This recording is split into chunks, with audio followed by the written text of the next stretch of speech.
Okay.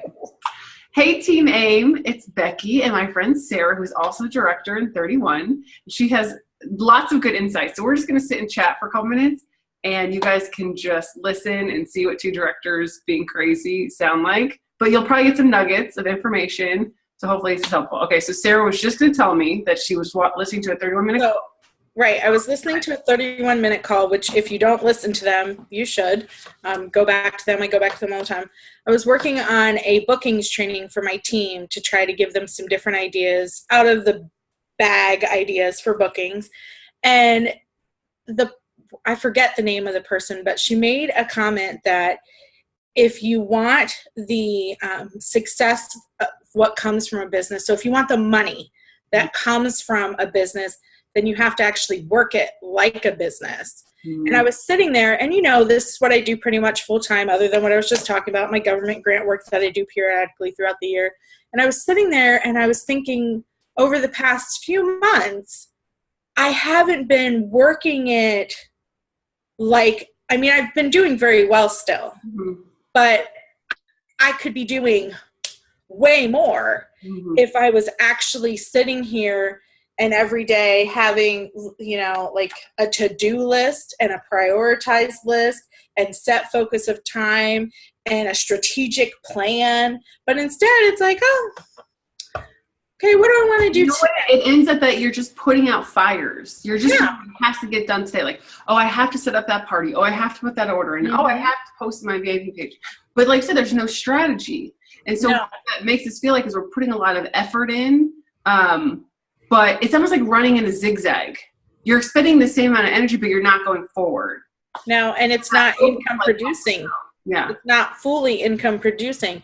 And so this is a bad time for me to be thinking about wanting to have strategy and build business when I'm in the midst of a 2-week government consultant grant work assignment. However, mm-hmm. it's something that I'm thinking more about in the fact I need to go back to what I was doing, where each day has a theme. Mm-hmm. What I'm going to work on, either recruiting or booking or team development, and then set those set times in it. You and I have talked about that before. Like, that's why I made this photo and I printed it. The star of your distractions feeds your focus, because I distract myself constantly. And I think I'm distracting myself with something that's productive, but really it's not. I'm just scrolling through Facebook, getting absolutely nothing done. Right. And, there is a point where Facebook is strategic. That's how we build relationships. That's how we communicate with our team. So it's not that Facebook in itself is a bad thing. No. It has to be used. Like I always say here, like, you need to use social media. Don't let it use you. But we're all, it's not just you, it's society. I was just listening to a book. It's called Own It, Own the Day. Anyway, it's a great book. This guy's like a little, he's a little sassy. He's a little vulgar. And he says things that, like, some things I already know, but I've already got some tidbits out of it. But he's just like, the average person, checks their phone 50 to 70 times a day. He said, besides breathing and blinking, I don't do anything that many times a day. So his point in this book was, like, at the end of the day, you need to, turn your phone off, put on airplane mode, use that last hour to spend time with family, with your spouse, all that. There's a use for it, but then there's a time to shut it off.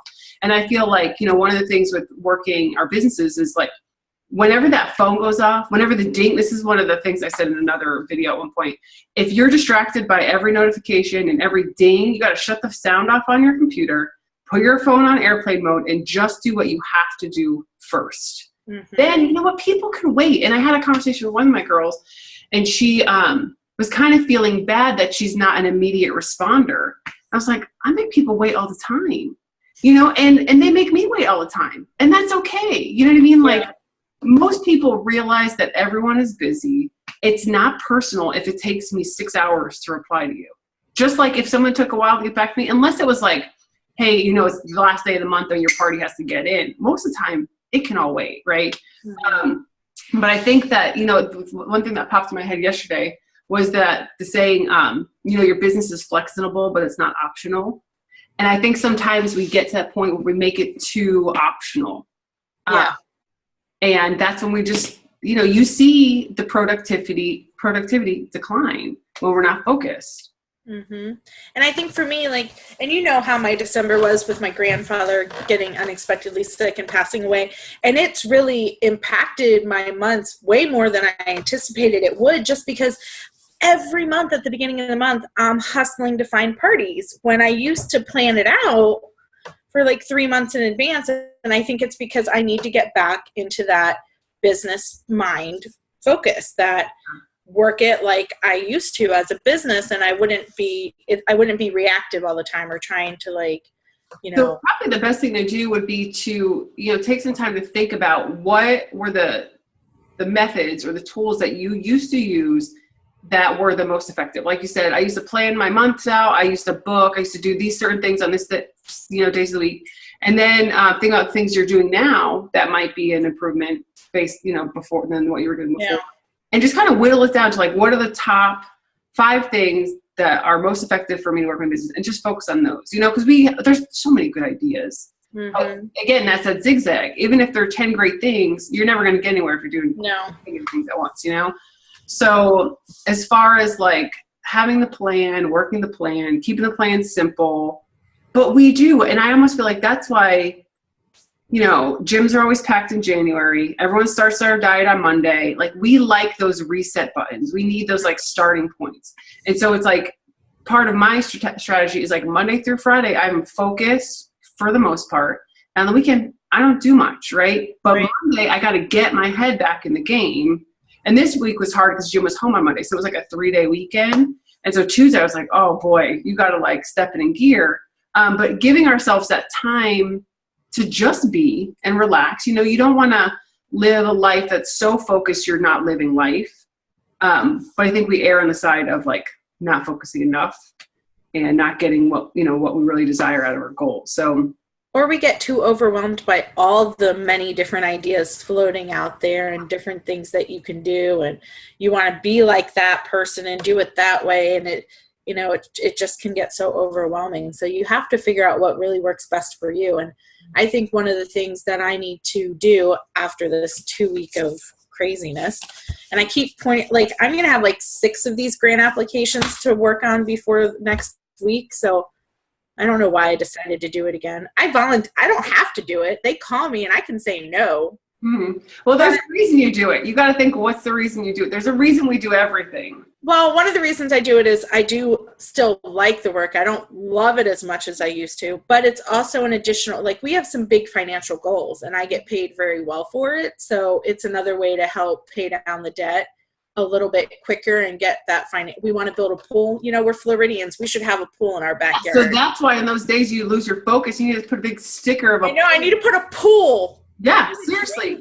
I need a dream board. I keep saying you don't need a dream board. You don't need to take like 4 hours to make something pretty and print it out and frame it. Just take a piece of paper or handwrite, draw a pool and a little stick figure of Emily jumping in the pool. You know what I mean? Yeah. Because I think that's another thing. We think, well, I need a binder. I need a system. I need folders. I can't start until I get this. You know what? You just got to start. You got to and people are going to see me getting up. People are going to listen to this too. They're going to think we're crazy, but that's all right. We are crazy. And I was spending time. Going back to that simple thing, like this, it's going to be backwards, but this is up in front of me the first day of every month. I make a new one. Yeah. And it's my goals for the month.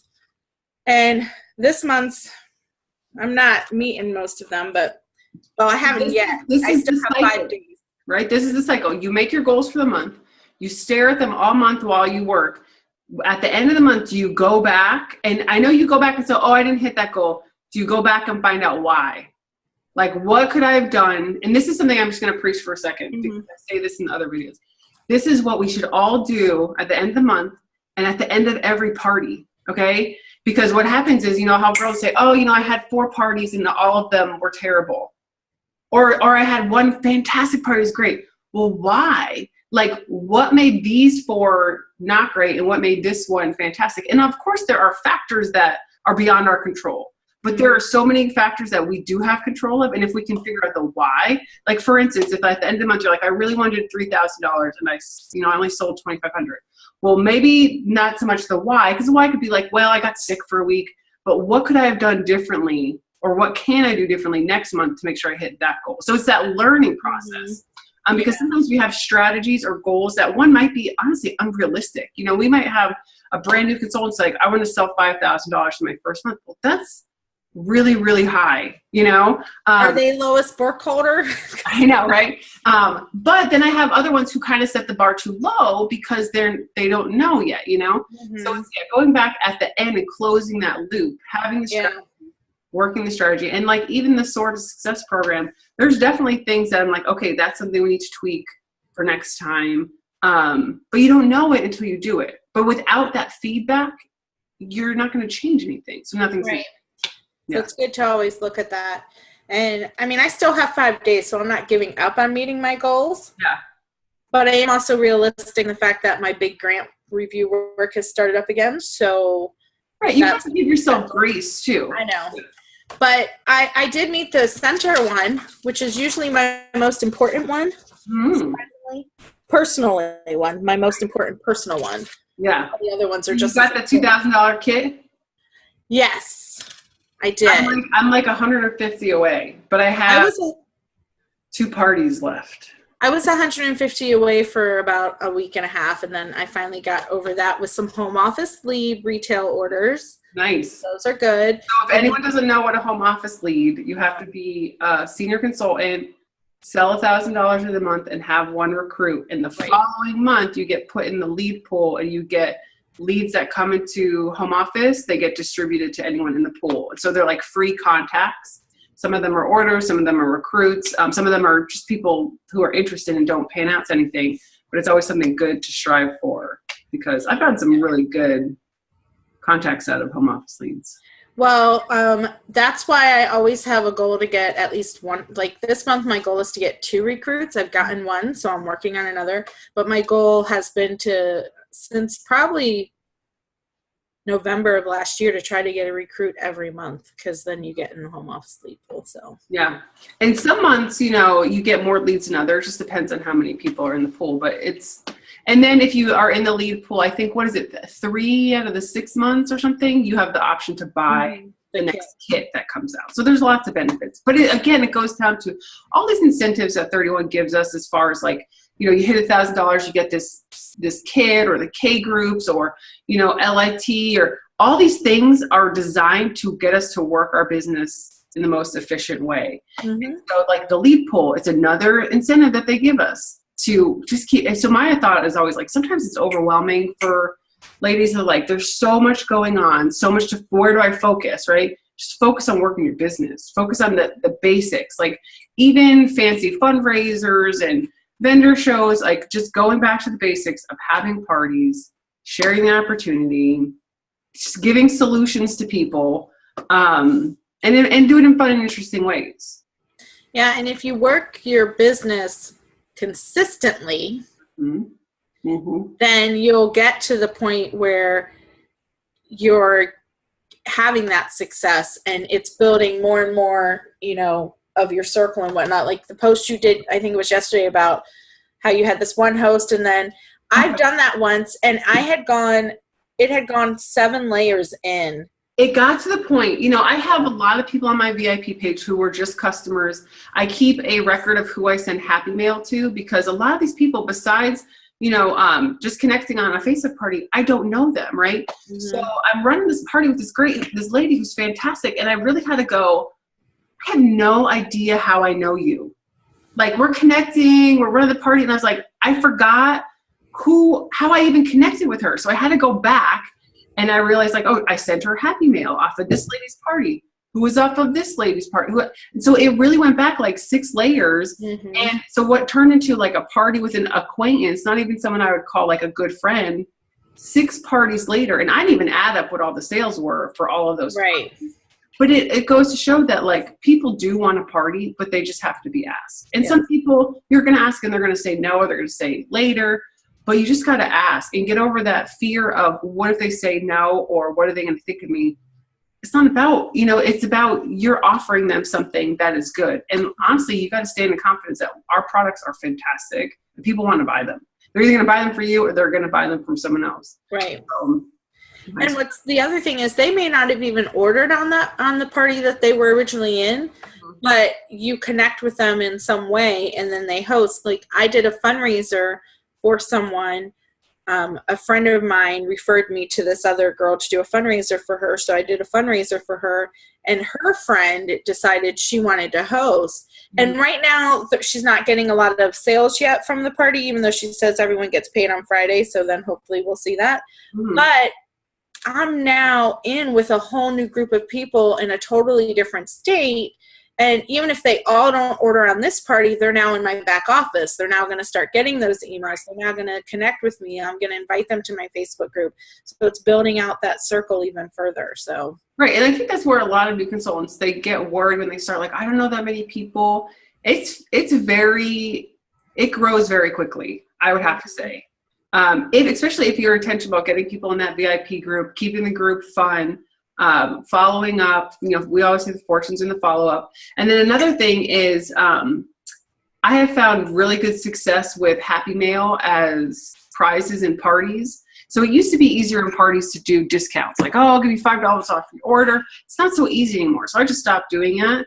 And so I send them out Happy Mail, which I'll show you one because some people on my team might not even know. I pre-make them, right? I probably make maybe 20 or 30 at a time, usually like at the beginning of the month that I'm doing mail.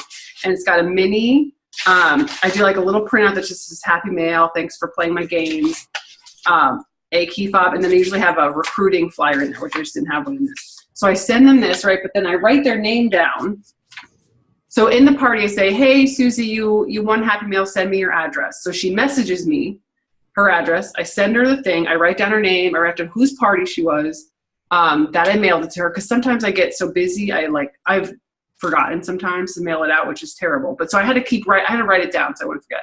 So what I do is I send it off, and then like a week or two later I follow up with them. Did you get your pink envelope? Oh yeah, I got it. Oh well, would you be interested in having a party? So now we're already chatting on Facebook. They've gotten a prize, and there's like a persuasion. It's not persuasion, like a sales tactic called the law of reciprocity. It's the same idea of a free sample. Like when you go to the store and you sample, whatever, you're more likely to buy that product, right? Because they give you a piece of it. Right. We're not going to send out samples of bags, but even like a little nail file or, even my one friend, she'll send them like you can get a nail file, or if you host a party, but anyway, so you're giving them something of value, and then they oftentimes, just by human nature, feel the need to give you something back. And that might either be, I found a lot of people that I send Happy Mail to on parties order on that party, and then I've gotten a bunch of hostesses that way because you're making that connection. Right. It's a way to keep that, build that circle, but build it beyond just like an email. Right. And one of the things where is it over here?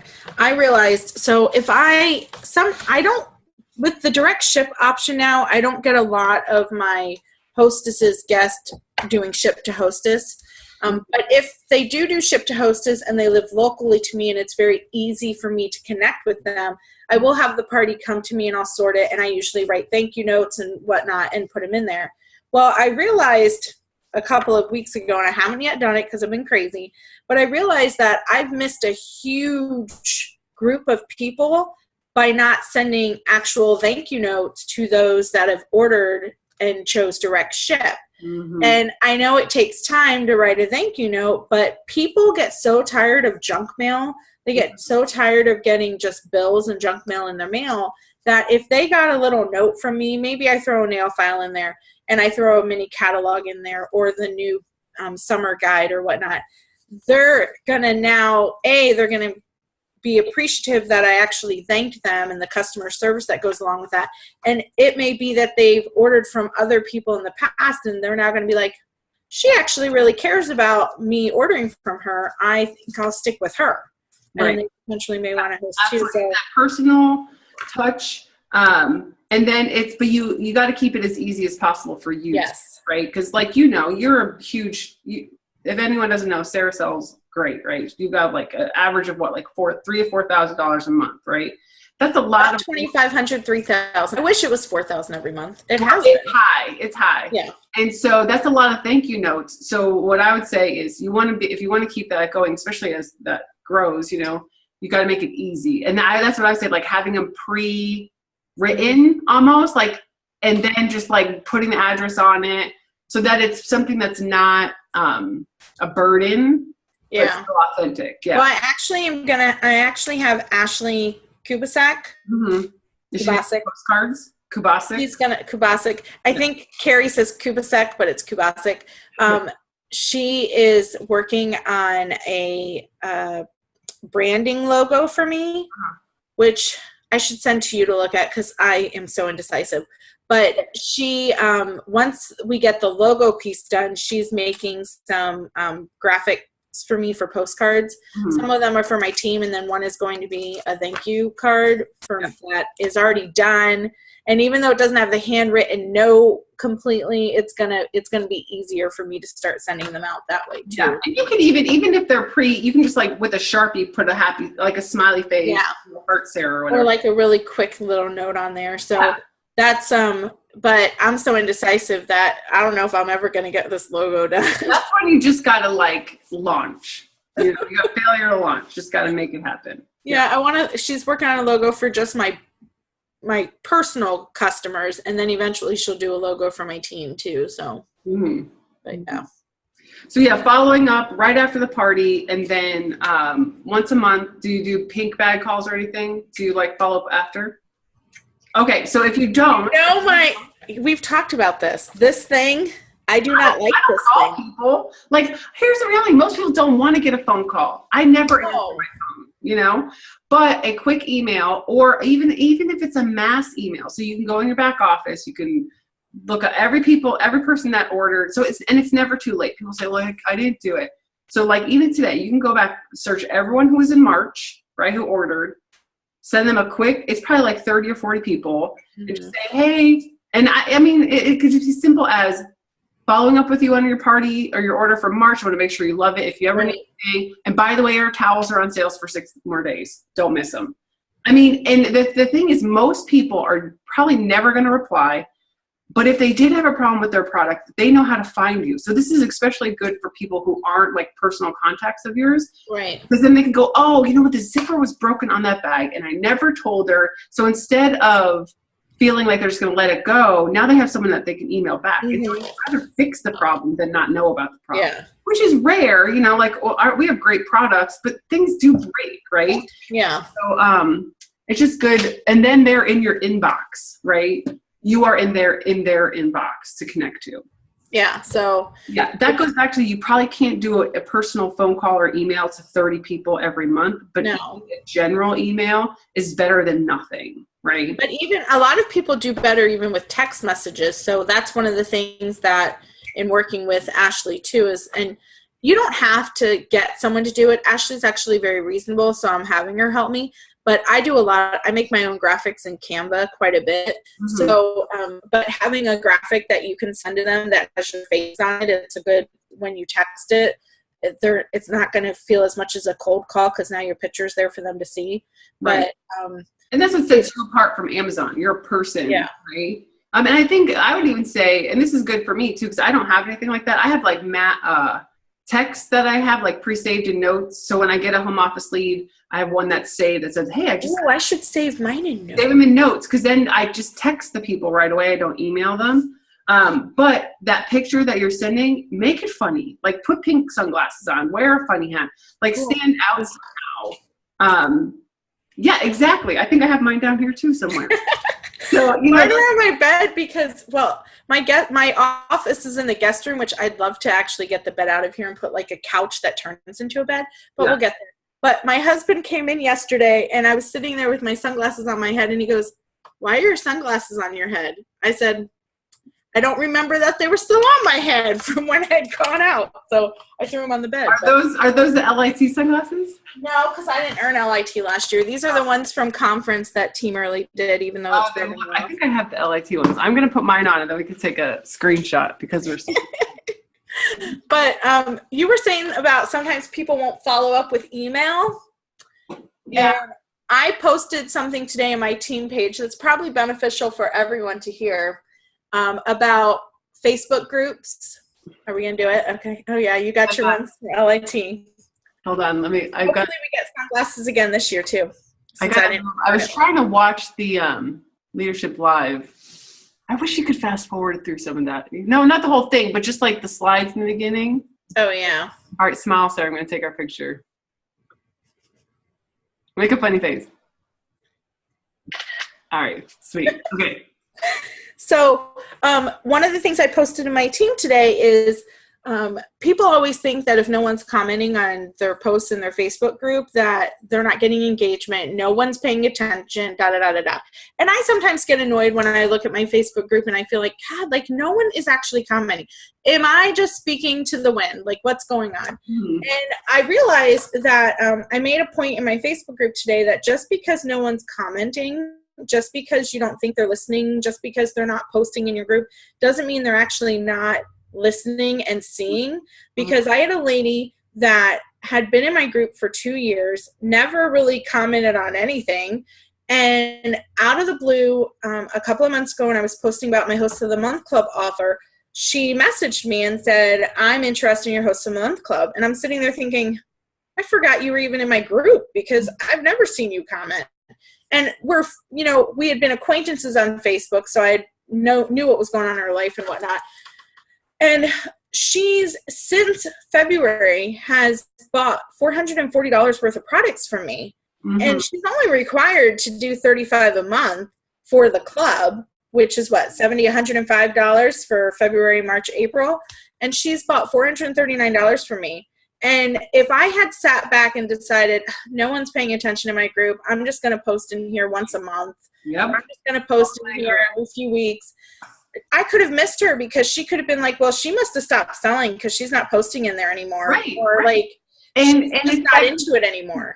It's like, you know what? I always use this example. I get emails from Alex and Annie Bracelets, I swear, every day. And I probably buy them a couple times a year, right? But they're always on my radar. And so just being consistent with your posts, that's the easiest thing that you can do. And keeping them, I was talking about like certainty and uncertainty, like keeping them like certain, like every day there's going to be something in that group, say 5 days, right? But keeping them uncertain in the sense that give them some variety, play a game, I was actually pleased. I did a poll, which was, what do you want to see in this group? And it was like, sales specials, product uses, hostess benefits, all stuff.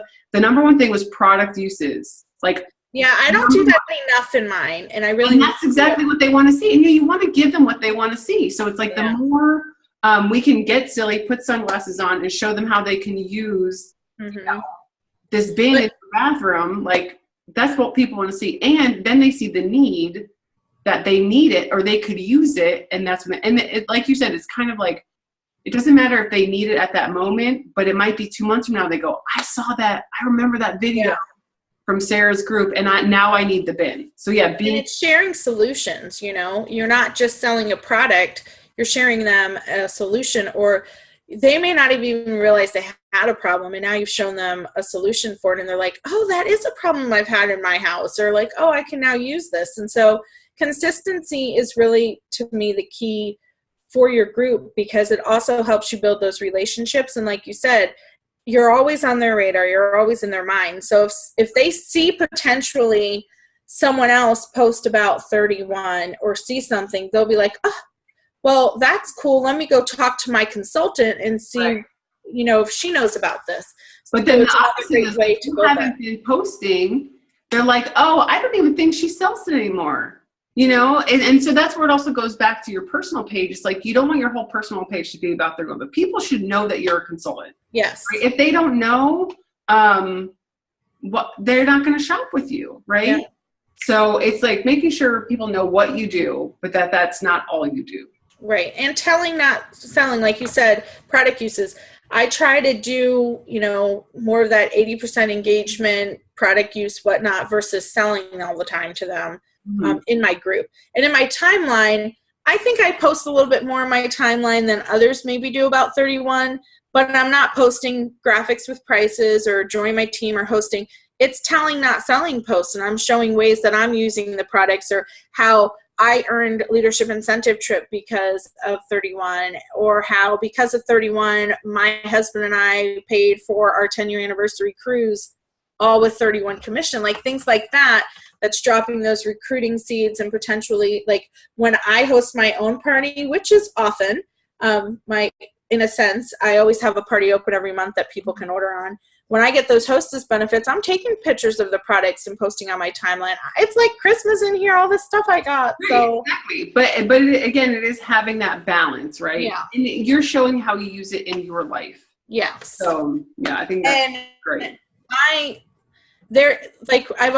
always tell my team, if you can't find a booking, you're looking at your booking. You are the booking. Like always host. And someone was posting, I think it was in your team, someone said, I want to buy it all, like every exclusive, every special and whatnot. And I made a commitment to Andrew when I joined 31 that I'd actually make money with it and not lose money with it.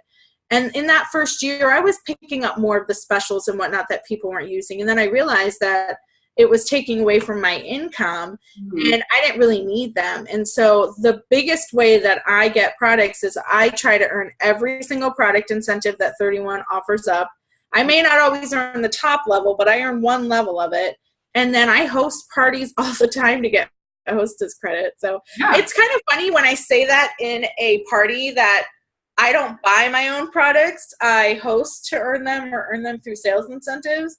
But it's not because I don't think they're high quality or that I don't think anyone else should buy them, but it's a benefit to me. But here's the difference. You're not saying it's not valuable. There's also that element of, I will share the things that I would be willing to spend the money on, right? So, for instance, this is why I don't sell other products that I would never spend what they cost, right? But I will, like the beginning of the season, I wanted I don't have it out here, the Around Town tote in the dash, what is it, plaid or whatever? Love that bag. But I loved it enough that I spent the, $80 on it, right? Just that bag, because it's gorgeous. Mine's over here somewhere. Well, I'll have to find it. But this I'm saying, I can say to my customers, this bag is so beautiful that I'm willing to spend money on it. I do get a lot for free. Right. But the bags are worth what you pay for them. Or, if you want to get yours for free, let's do a party. Well, I am willing to spend money on it. But I also made a commitment to myself that if I already own the product and own it in quite a few colors, that I will not spend the money on it. I have to get it through hostess credit. Yeah, I could have done it through a hostess party. So this is my 4th Around Town tote. I just love that color. And I got it with hostess credit because I could not see myself buying it when I already had the gray, the purple, and the Skies for You. So, side note, what are you carrying at conference this year? I don't know yet because I have pretty much all the stuff that's in that kit. Yeah. I used the Around Town tote a lot last year. The problem though is that depending on how much you want to put into it, it really kind of got heavy. I'm actually considering, depending on what I'm going to have to bring, I'm actually considering just carrying a Studio 31 modern style most of the time. Yeah. Because you don't really need to bring a ton into the arena. It's mostly the convention center that you potentially want a bigger tote. And I finally got a hotel room next to the convention center this year, so I'll be able to drop things off a little bit quicker. Okay. Yeah. I was just curious. I know they have the Rockstar kit, but I have the one from last year, and then I have the one from the year before. So, and most of the stuff from that kit I got with hostess credit this year too. So, because I had 3 fundraisers, and in February and March. And the way I do fundraisers is a good teaching point. Where do you get fundraisers from? Okay. So the way that I do fundraisers is I donate my commission and I get the benefits. And really it's usually referrals. Like one of them was for my aunt who does one every year. So I do that one with her.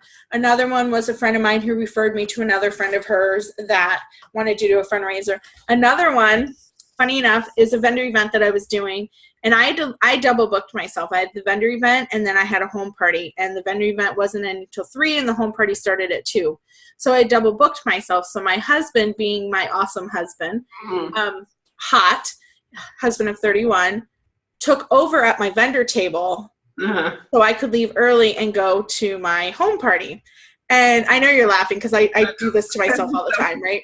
Because you're so cute. I love it. So he was at the table and some lady was asking him about the Away We Go roller and whatnot, and he didn't realize that it was a hostess special and that you couldn't buy it because I forgot to tell him that detail. So when he talked to me on the phone right before my party started, was telling me about that, I said, oh yeah, that's a special. They have to have 600 in sales in order to get that. He went and found her in the car show to make sure she knew that it wasn't something she could just buy, that if she really wanted it, she'd have to host a party. And she started talking to him about her mission trip, and he said, oh, she does fundraisers, but if she does a fundraiser, she usually keeps the benefits. And so that's how I got that fundraiser, because my husband went and hunted her down because he felt so bad that he had made her think she could buy it. Yeah. So, but what happened is with those 3 fundraisers, 2 of them were in double hostess credit month. Crazy. So I had one party that I had $580 in hostess credit on. I already had earned a lot of the products that were coming out through the incentives 31 does. So I called my mom. She's one of my best supporters, right? And I said, not in buying, just in overall best supporter in my life. And I said, Mom, what's the most expensive item you want in the catalog? Because I kind of been running out of things to get with this hostess credit. She wanted the decor box. Mm-hmm. Oh, so I got her that. Yeah. That came in, and then I realized I never bought myself one. So next time I have hostess credit, I'll do that. Mm-hmm. And then I bought a lot of the flaps and the straps. So I I have every flap and every strap and like whatnot. But going back to your question, vendor events are a really good way that I do it. And you'll probably see, because I'm going to post something on my timeline that's kind of, I'm going to try to do like a, not just say, oh, I do fundraisers, but do something else a little bit more interesting in my post on my timeline today to get it in people's head that I do fundraisers. And then I'm going to post in my Facebook group about it too, because it's not just like these fundraisers weren't for like Relay for Life or sports. These were two of them were for mission trips. People are going on mission trips, and I don't really have the money to give people, money all the time. You can help them earn it, right? And then they're getting great products. But I think that's where it goes back to when you ask, like, is anyone going on a mission trip this summer? Right. Or like when I'll say like,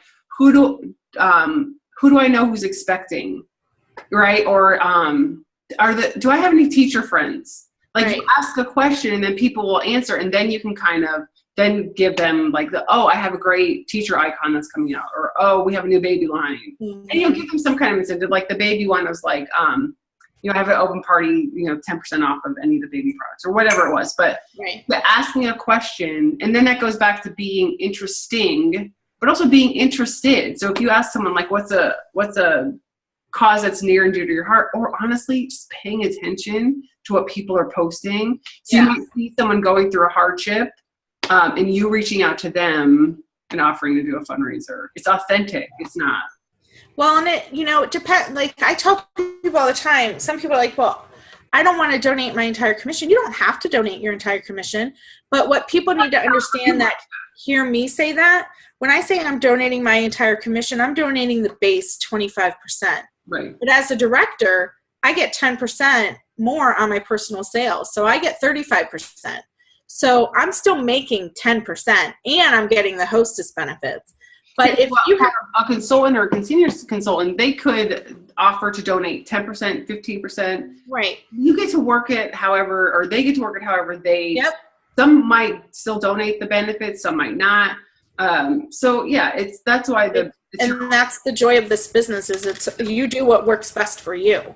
So, and I say that with incentives too. If you're going to offer someone an incentive, for example, if you want to offer an additional incentive to get someone to host a party, you have to make sure you're still making money off of that party or so like, I always tell my team, like I posted something in my Facebook group recently that was a bigger incentive than I would normally do, but I had done the calculations and knew that I was still going to make money off of it.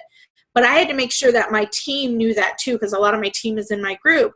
So I posted in my team page the same thing, like, this is an incentive I'm offering, but you guys need to recognize that I make 35% off of my sales versus 25%, and I'm still making a quite a bit of money, because if you take us, and my qualifying party is normally not 200 for those type of incentives, it's 600 because you're still making, just the base is 150. So always think about the incentives you're doing based on what you make. For people to know that you have the flexibility, but you want to make sure that it's worth your time too. You want to make it worth their time.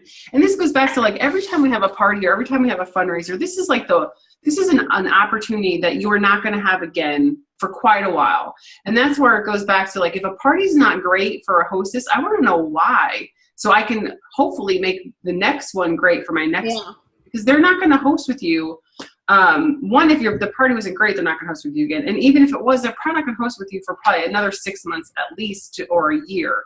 So that's why you want to kind of give them the best party that you can. And that kind of goes with being a team with your hostess, communicating, and then also making sure that they know the goal, what's their goal and how can we get there together. Yeah. And that's a good thing too, is if a party's not going well, one of the best things that you can do, I mean, you can always ask them, have you individually messaged people? Have you reached out? They may say yes, they may not. But one of the best things to do is ask them, what are the top 5 things that you want out of this catalog? Because then if they say to you, okay, I want this, this, and this, and that totals up to $100, then you can say back to them, okay, if you want all of that for free, then we have to get you to 600. And it can sometimes light a fire in them to like get motivated to actually start. I have found has been useful is I used to be really good at getting people excited, getting people to want to host, getting all the party set up, and then like I would kind of fizzle out. Like all my energy would be at the beginning, right? The starting. Like I'm not necessarily with the follow through. And so I committed on my checklist to talk to my hostess every day, right? So even if they hadn't gotten no orders, to say, hey, party's going great interaction, or hey, can we blah blah, what can we do to make it better? But what was fun was this hostess I just had, I'd be like, hey, we just got an order from Susie. And then 20 minutes, I'm like, hey, we just got an order from Carol. And so it became fun because like every so often these orders would come in. She was like super excited. So the one day and I'm up early, before I was even up, she messaged, do we get any more orders? Because she was kind of on board and seeing the excitement. So communicating and make sure that your hostess knows that you guys are in this together because you want her to have a good party. I mean, that's the whole point. Yeah. And you're up way too early for me. I am up way too early, but I'm in bed early too. So that is where we are very different. I am usually up till 12:30 at night, 1 o'clock. Yeah. So another thing I was listening to in this book today was that how sleep. And I can tell you the last probably 5 books I have read have all had a chapter in sleep. You know why? Because Americans are sleep deprived. And they I know I probably should go to bed earlier. Yeah. But that's what I do on my best work. Well, that's exactly. You're either a lark or an owl, and you can't be both, right? Usually, because then you're just like spreading yourself too thin. So you need to know when you work best. Like you work best at night, that's great. But so that also means that you can't be getting up early and staying up late. You got to figure it out what's working for you. But I have to get up early to take my daughter to school every day. Right, but the one thing that I just read now, I know this is totally not related to 31, is naps. How like naps are so good for you. Like this guy was talking about how, we start our day, we're like super productive, but then by lunchtime and then after lunch, you have that dip after you eat. And that's when you're on Facebook, like wasting 2 hours. Right. Because and so his recommendation was like, if you have a traditional hour lunch break, eat your lunch and then close your eyes for 20 minutes. And you will have fed yourself and you have given your mind a second to rest. Your body is, and he's like, you will have the most productive afternoon ever. So you're giving me permission to take a nap? Yeah, 20-minute nap, whatever you need. But because guess what? You'll be more effective that second half of the day by sacrificing the 20 minutes. And he's like, this guy was saying, you have to get the thought out of your mind that rest is laziness. See, and that's what I think. Yeah, because rest is, and I have to tell this to my crazy husband, right? Rest is part of being productive. Like it's purposeful. I think if I take a nap in the middle of the day, then I'm being lazy and not. Well, no. If you're sleeping till 10, napping at noon, and going to bed at 7, like maybe, right? But if you're up till midnight and then up at 6 to take her to school, that's not enough sleep. You know, extra time. Anyway. Right. In a few minutes, I have to go, speaking of Emily, because I have to get her from the bus stop. But All right, yeah, I'll stop recording. Any last tips or tricks for my fantastic team? I'm so glad you're on here. write yourself goals every month. It does help. And then evaluate them at the end of the month. And then evaluate them at the end of the month, which I'm going to have to add that to my way of doing things. So, see, this is why we're a good team. yeah. Yeah.